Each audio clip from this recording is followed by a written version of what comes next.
I don't think it. I think I did a good job with it with the WCW edition, but I don't think people remember it for that. I think they remember it for the showing up at ringside. You know what I mean? Yeah, yeah, I got Yeah, you. I just thought it was cool, like to throw that in there. I was like, wow, he's like, because they're like giving you like backstage vignettes. They're giving you vignettes at your house. I like when they go outside the arena and do cool stuff like that. It's like it makes it totally different. well, we did a bunch of cool vignettes too, as well. When Yeah. like a little bit after I came in, were like the classroom type videos we had done in ECW, which I really enjoyed those. I really liked those a lot. We did like four of them. Do you have a favorite flock member, like that, as far as WCW is concerned? Because I always thought that it was such an eclectic group of guys. Maybe not Van Hammer. I don't know if he fit, but all the other guys seem to fit pretty well.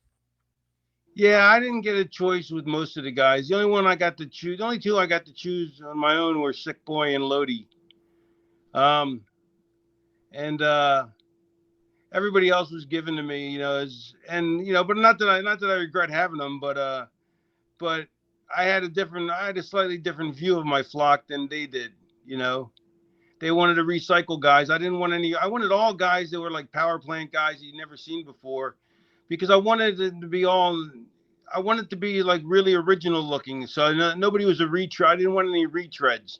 I Yep. mean, but having Kidman there was great. Turns out, he's phenomenal. Um, Riggs, um, uh, who else? Horace Hogan, Ron Reese. Ron Reese. You know, the Ron Reese was great because he carried Kidman. Kidman rode his shoulders out to the ring, which was pretty cool. The video visual, him sitting on his shoulders. Yep. Um, but I would have picked nothing against the guys I had. I really like those guys, and I'm glad I had them. But if I would have had the ability to pick, I would have picked all guys that nobody had ever heard of. Just love that. And you're almost like one of those very few guys you could see like being like a cult leader, not in a bad way, but I mean like people would follow you and listen to you, like a There's Jake the Snake type. bad way. There's nothing but bad way. Cult leader. But like if Jake the Snake, like I'd be like, I'm following this guy. I'm listening, like that kind of guy. Like you, there's some like charisma about it, where like you're gonna follow this guy. Not a lot of Right, guys could be a leader of a group. but that's always it always leads to bad things. Yeah, yeah. Not many guys could pull that off. The Ravens flock, I know, I loved it, and I loved your just Thank the you, whole man. character in WCW was great. Even feuding with Chris Benoit, I love that. I thought those matches were awesome. I just loved that feud. Yeah, thank you, man. That means a lot. Now, as we start to hit the wind down here, start to hit the finish, got to mention, obviously, you got the shows coming up August 23rd in Lexington, MA at the venue. You got 24th at Kowloon. You've got the October 11th and 12th at Phil Mocha in Philly, the 11th and 12th with Blue Meanie screening and Q&A as well. Just give us one last push for the Raven Effect, the documentary, if you will. Documentary, the Raven, Nevermore, the Raven Effect. See the documentary. It's really fascinating. It goes in pretty in depth into my baggage in life and my career, and if you like wrestling, you'll love this. I can honestly say that. I would give money Nevermore. back guarantee, except it's not. I'm not the promoter of it, so I can't. But I would be more than 90% positive that I could do that and not lose any money. Nevermore, the Raven Effect. Good stuff. I'm very, very much looking forward to it. I'm just curious, is there any, I know you're a huge TV buff. Is there any shows out there that we should be watching that we're not watching? Yeah, there's a lot, but off the top of my head, I can't think of anything. How I about Dexter? The new got Dexter. a bunch of stuff I got to do today that I'm thinking about. And The new Dexter, maybe. no, I don't want. I watched Dexter the first couple of years of it, but then I drifted away because there's too many other shows I was watching. The Now, where could everybody find you on social media? You can find me on X on at the Raven Effect on Twitter or X or whatever it's called. And that's pretty much it. That's all I really do. And I don't even do that very much. But you can see the trailers. You can see the movie trailer. You can see the dates for the tour on there for the screenings. and all the information, like how to get tickets and whatnot.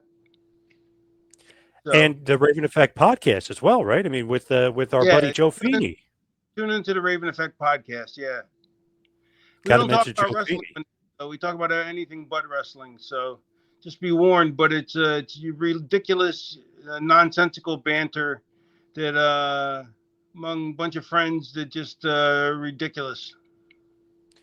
Now, Raven, before we let you go, one final question I have to ask, because you won't remember this possibly, but it had to be like 2017-ish. I brought you in for an autograph signing at the ECW arena. We were with Joey Styles that day, and my friend had a beer, right?